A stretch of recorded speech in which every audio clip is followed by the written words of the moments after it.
के ऊपर जो बादशाह, उन्होंने पूरे अपने देश में सब सुंदरियां आवे और मैं उनमें से देखकर उनका वर्ण करूंगा।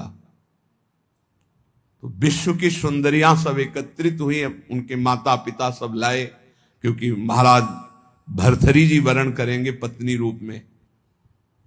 सबको देखा, एक पिंगला नाम की सर्वांग सुंदरी भर्तृहरि जी की वहां जम गई और कहा कि आप मुझे अपने पति रूप में स्वीकार करेंगे। तो उसने कहा हमारा अहोभाग्य, बहुत भागवतिक रीति से जो शास्त्रीय पद्धति है पाणिग्रहण संस्कार हुआ। अब ये तो जो भागवतिक पुरुष होते हैं उनके स्वभाव में कुछ अलगाव होता है संसारिक पुरुषों से। वो जिस पे लगेंगे एकदम तन्मय होके लगेंगे, जिस पे लगेंगे। अगर वो भोग में भी लग गए तो उनके जैसा कोई नहीं होगा। आसक्त पुरुष मतलब ऐसा कोई विषयी पुरुष नहीं होगा, स्वभाव होता है। रूप में आसक्त हो गए तो ऐसे आसक्त हो गए ऐसा कोई संसार में नहीं होगा। भोग में आसक्त हो गए तो ऐसा कोई दूसरा नहीं होगा, और विरक्त हो गए तो ऐसा कोई दूसरा विरक्त, मतलब उनका एक स्वभाव होता है। अब जैसे पत्नी में आसक्त हैं तो छाता लेकर बाजार वो स्वयं नहीं जा सकते क्योंकि अदर्शन हो जाएगा। तो पत्नी चल रही सीधे में, वो चल रहे उल्टा में, संसार हंसे तो हंसा करे हर समय पत्नी के मुख में, दृष्टि पत्नी के मुख में।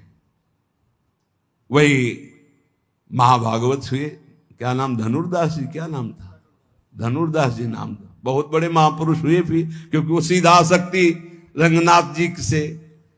तो ऐसा होता है। भर्तृहरि जी एक बहुत बड़े महापुरुष हैं। अब जीवन का राग उनके हृदय में काम में देखा कि काम स्त्री आसक्ति, विश्व सुंदरी, सर्वांग सुंदरी पिंगला। उन्होंने ऐलान कर दिया राजकाज विक्रमादित्य देखेंगे, मैं इस बात का अनुभव करूंगा कि क्या सुख इसमें है। क्योंकि बताया ना, अलग खोपड़ी होती है। जो भागवतिक महापुरुष होते हैं उनका चिंतन ही अलग होता है। बड़ी ही सुंदर पत्नी बिल्व मंगल जी की, पातिव्रत धर्म से, एक बार नहीं देखा। वो आसक्त चिंतामणि में तो आसक्त अलग खोपड़ी होती है। अब रात दिन केवल महाराज भर्तृहरि और पिंगला और हर खान पान की व्यवस्था, बस पर्दे के अंदर सामग्री रख दो, जाओ। कोई प्रश्न उत्तर नहीं, कोई राष्ट्र की बात नहीं, कोई समाज की बात नहीं। ये अनुभवी जैसे वैज्ञानिक नहीं होते कि जब जिस विषय का शोध करना